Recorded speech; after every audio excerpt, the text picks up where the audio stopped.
as ordinary till you see the core side of it. And what you're looking for is the story behind the news. We bring it to you from Lagos, the commercial capital of Nigeria. Giving you all sides and political stories round the clock. Every detail from the start line to the final whistle.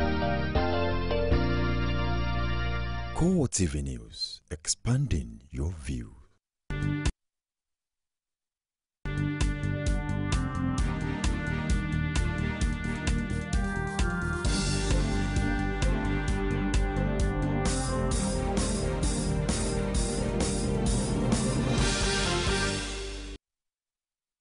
Hello there and welcome to CoreTV News on the Hour. I am Martins Dixon.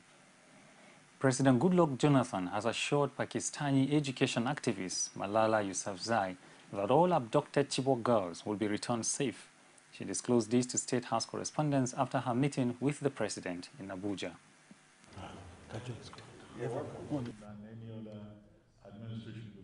That the promise I make is to make sure that these girls are released as soon as possible. There are some difficulties which he mentioned, such as that it's quite difficult to do a military operation as these girls can be targeted. There is an idea of swapping, but it's quite complicated situation to understand. As far as I know, I think that the government would be able to do it as soon as possible. And it depends on the government because the government is responsible to people. It is people who elected Mr. Goodluck Jonathan as their president, and people believe that he is the father of their nation. So he should be responsible for the duties that has been given to him on the seat on which he is sitting. So he's the president. It should not mean that he should stay away from people. He's the president. It means that he should listen to his people, what his people are saying, and his people are asking him to make sure that these girls are released as soon as possible. And I'm hopeful that he will do it. Now it depends on him when he does it, but we will continue our campaign. We will not stop. It should be kept in mind.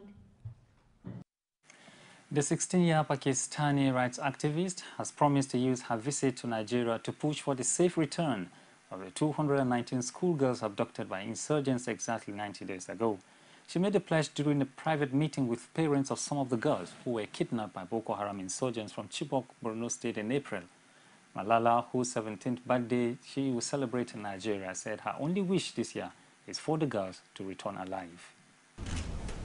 Those girls who are still in the abduction of Boko Haram, and I can feel the situation and the circumstances through which you are suffering now, and it's quite difficult for a parent to know that their daughter isn't with them and she is being abducted by a group, and we all don't know in which kind of conditions they would be. So it's a very sad moment, and we express our solidarity with you, and we are with you. We are standing up with you in your campaign of bring back our girls, bring back our daughters, because I consider those girls as my sisters. They are my sisters, and I'm going to speak up for them until they are released. And I am going to participate actively in Bring Back Our Girls campaign to make sure that they return safely and they continue their education. And thank you so much to you as well, that you are such brave parents, that you're speaking up for your daughters, you're not ignoring it. And for you, their life is precious. And for you, their life is like your own life.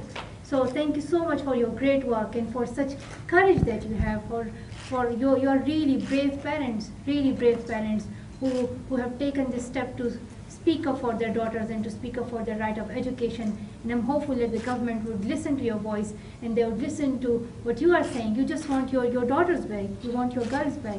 So I'd love to hear from you as well, so I can take your message and tell it to the president, whom you consider your father, and as well as I would say it in my speech tomorrow, so that the world can listen to your views and to what's your message, what do you want. Meanwhile, Boko Haram has claimed responsibility for a June 25 bombing in the capital Abuja and an attack in Lagos, which it says authorities tried to cover up. In his latest video obtained by AFP, Abubakar Shekau also voices support for the extremist Sunni Islamic State militants who have taken over large swaths of territory in Iraq and Syria. He went ahead to mock the social media campaign, Bring Back Our Girls, which emerged to call attention to the plight of the more than 200 schoolgirls kidnapped on April 14 by the group from the remote northeastern town of Chibok.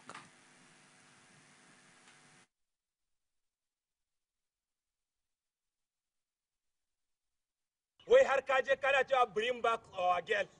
Oh, bring back our army. Bring back our army. Jonathan, girl, Christian, bring back our army.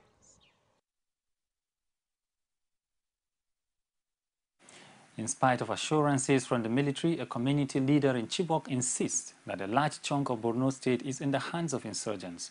Pogo Bitrus says Nigeria may end up losing some parts of the state to Boko Haram if the insurgents are not checked. Boko Haram, that is this Sambisa forest area we are talking about, and western part of Damboa has totally been taken over by Boko Haram. So it is Boko Haram territory. Goza local government has been taken over. Central Borno taken over. Northern Borno taken over. So we are living in a state of siege in Borno State. It has to be noted that if this thing is not addressed and addressed early, we're going to lose part of our country to the Boko Haram. And in fact, so many local governments have already been lost.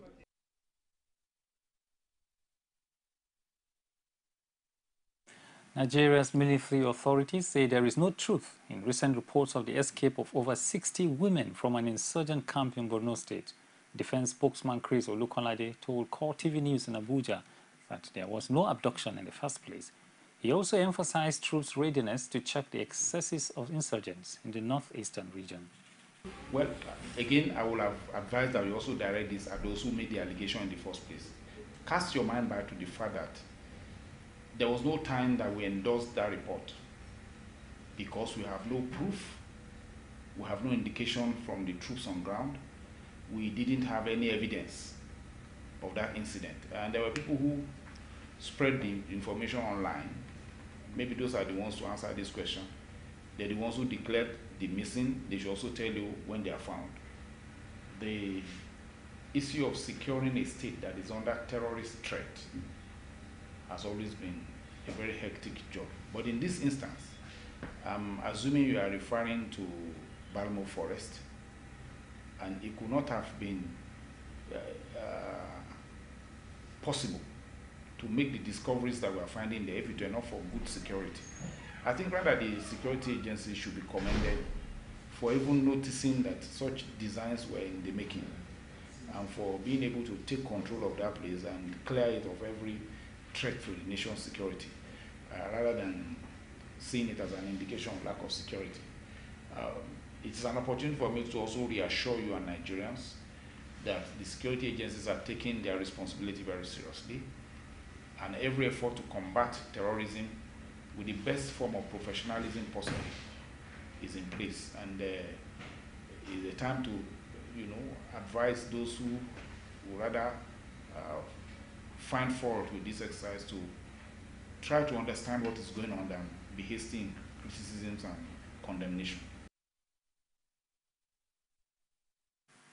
The army authorities have launched an investigation into the recent rampage in Lagos by soldiers. Chief of Army Staff General Kenneth Minima disclosed this in a chat with journalists in Abuja. Eyewitnesses had reported seeing soldiers vandalizing buses after one of their colleagues was knocked down by a high-capacity bus. But the Army Chief insisted that preliminary information showed that no soldier was involved. I charge all commanders to put measures in place to check acts of indiscipline and misconduct by personnel under their command. The image of Nigerian Army must and always be protected. Perhaps I may digress a little as to the Lagos issue or incident that was almost alluded to the Nigerian Army. This is wrong. What happened, happened. A soldier was killed by a BRT vehicle, and the soldier and the BRT bus were removed. The late soldier, hoodlums, vandals, and hooligans took over and burnt down government property. It is not the Nigerian Army that did that. Lagos State Governor Babatunde Fashola has called on the federal government to ensure its transformation agenda transforms the Apapa-Oshodi Express from the present devastating condition He said the lives of people need to be given priority in the course of running petroleum business. Omotayo Alo was with the governor during the inspection of the road and brought back this report. The road is not a pleasant sight to behold due to multiple potholes and breakage due to pressure resulting from heavy-duty vehicles plying the road on daily basis for business transactions. The Apapa-Oshodi Express Road, though full of daily business activities, has become a shadow of what it used to be years past. Following the governor's visit to the area last week, a follow-up inspection of the road was carried out to ascertain if the tankers have been cleared off the road, which has also been the source of traffic gridlock. The tankers were off the road, revealing the sorry sight and the dilapidation on the road. Governor Fashola says the situation of the road has revealed lack of management and neglect with a road that generates so much income for the country. The roads are gone, all the federal government roads have collapsed. And the infrastructure, as you said, is not there. So, and what one just wonders why suddenly everything seems to be falling apart under this government. Because we moved fuel before in this country, and Apapa wasn't like this. We ran this port and the Tinkan Island port, and Apapa was not like this. Due to the effect of the road, business operators in the area decry the extent of suffering their workers and businesses so far. Every truck owners, port operators, residents of Apapa are sitting on the keg of a gunpowder that can explode anytime. And to compound it all, the citations of the tank farm around Apapa is another the major cause of this problem. Imagine. Only Apapa is like we are putting all our eggs in one basket. Residents and road users in the area pleaded with the Lagos state government to continue with a quota of assistance while they wait on the federal government to fix the road. Omotayo Alo, CoreTV News, Lagos. The recent presentation of 20 armored personnel carriers to the Osun State Police Command by the Rauf Aregbesola-led government in Osun State has sparked off reactions. While some say it is a strategy towards the August 9 election, others dismissed it, saying the state government is carrying out its constitutional responsibility. Rashid has details. Following procurement of the armored personnel carriers, different statements have emanated from the public, especially from politicians. The Osun State government defended its position on the procurement of the armored personnel carriers. It therefore shocked me when one of the people justly for power here reduced the option of this to election. More of that later. But nothing can be further from the truth. What you must see from that vituperation is a desperation for power without any modicum of honor and integrity. A rights activist, Wahid Lawal, accused the federal government of negligence in its responsibility. He added that the feat of the state government is not uncommon and should not be overly celebrated. It is a neglect on the part of the federal government, but the state should be proactive enough to protect the life and property of their citizens. Because the only assignment provided for in the Constitution to any government is to protect life and property and provide welfare for the people. So, giving armored personnel carrier to the police is not a new thing. Lawal advised those saying the armored personnel carrier is to be used for the execution of sinister moves by the APC in the forthcoming governorship election, not to raise tension. Governor Aregbesola also reacted to the claims. Remember that the state government has procured 130 vehicles tagged Swift Action Squad, SAS, and give it to the same police almost 2 years ago. And 5 APC was given out then. So we should be commending that government instead of castigating them that it is for politics. The governorship candidate of the National Conscience Party, Lanre Afolayan, has warned security agencies against any breach of their statutory responsibility, which may be marred by supporting one party or the other, especially the APC and the PDP. Whether the state government is bringing talks or the federal government is planning to use police or soldiers, these various security organizations, agencies, the SSS, the Nigerian police, the civil defense, must conduct themselves in such a manner as not to give people impression that they are working for or against any candidate. They will discharge their responsibility without fear and favor. The August 9th election in Osun will yet be another test for security agencies and politicians. Observers are keen to see if INEC and the security agencies will consolidate on the widely acclaimed success of the just concluded Ekiti governorship election. Rashid, CoreTV News, Osogbo.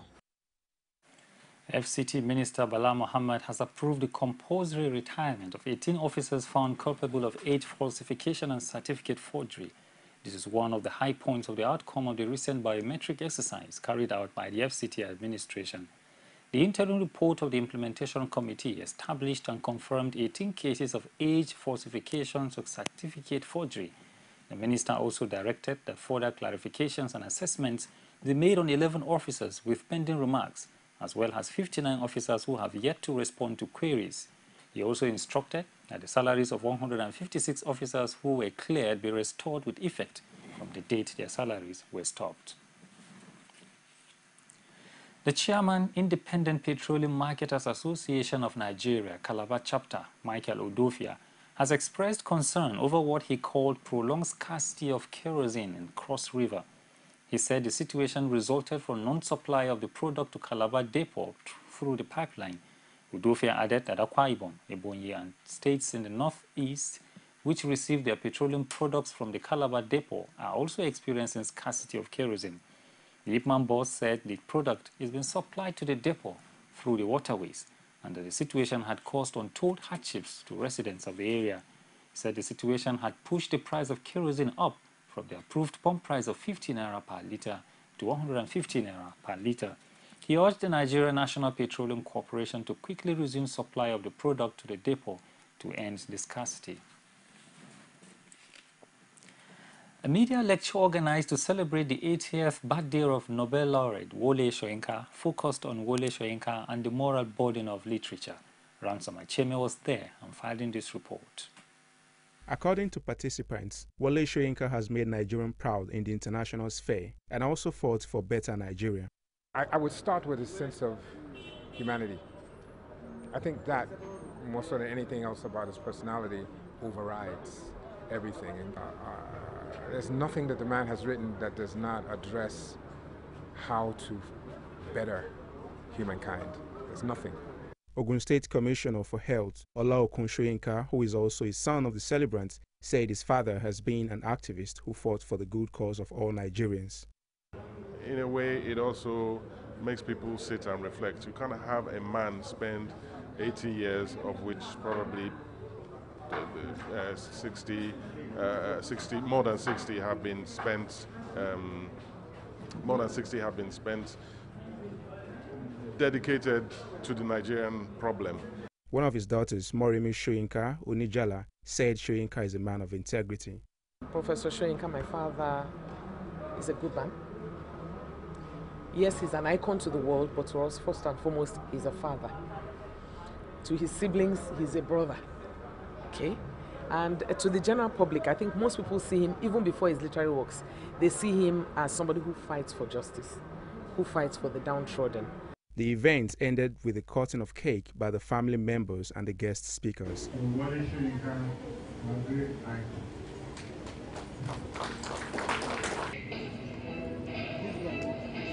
Participants were also entertained by a solo performance of orchestra by Soyinka's granddaughter.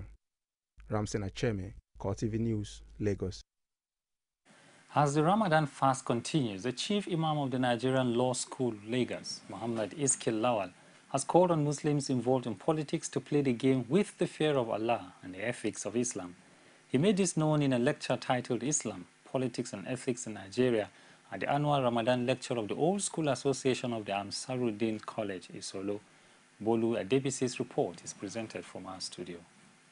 While speaking on the topic, the legal practitioner says the religion of Islam holds ethical leadership as a vital tool of development, positing that it's a religious injunction for Muslims to lead with the fear of Allah and the welfare of people as their watchword.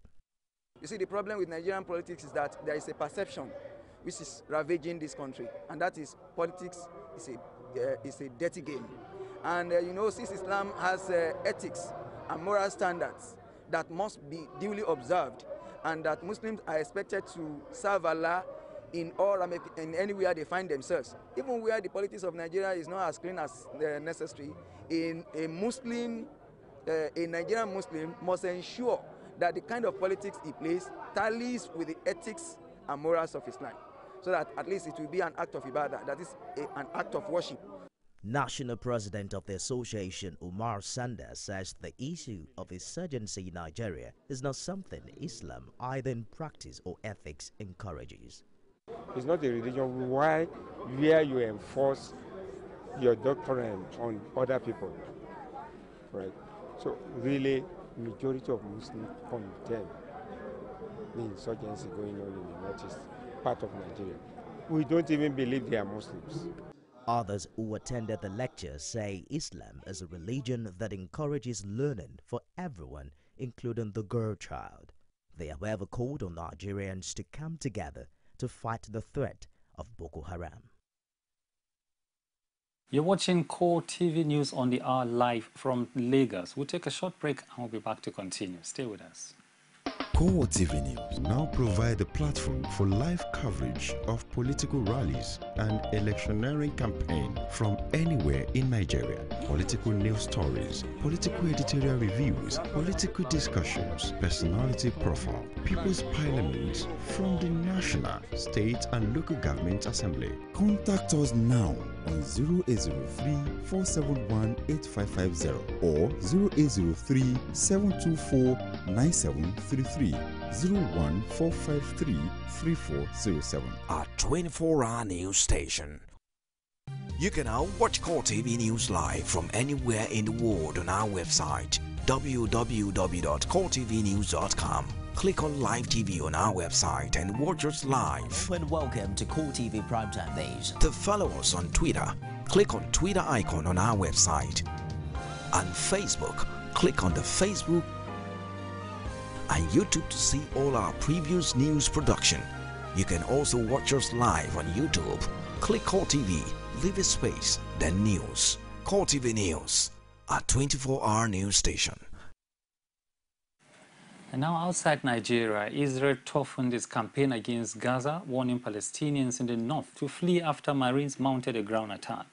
Though diplomatic efforts to halt the bloodshed has intensified as world powers prepare to meet over the spiraling bloodshed, the Palestinian death toll from a punishing Israeli air campaign hits 166, following the bloodiest day yet in which 56 people were killed. Despite increasing calls for a ceasefire, Israeli Prime Minister Benjamin Netanyahu said there was no end in sight, with the military warning residents of northern Gaza to flee. Militants in Gaza have pounded the south and center of the country with more than 630 rockets since the fighting began on July 8th.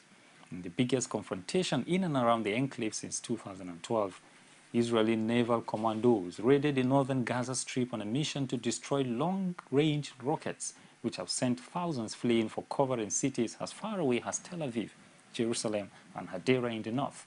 Radio reports spoke of a fierce gun battle with Hamas militants in the Sudania district.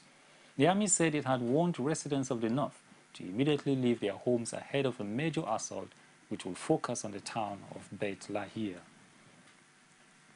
And that's all we can take on this hour. Join us on top of the hour for fresh news. I am Martin Dixon. To have a blissful day.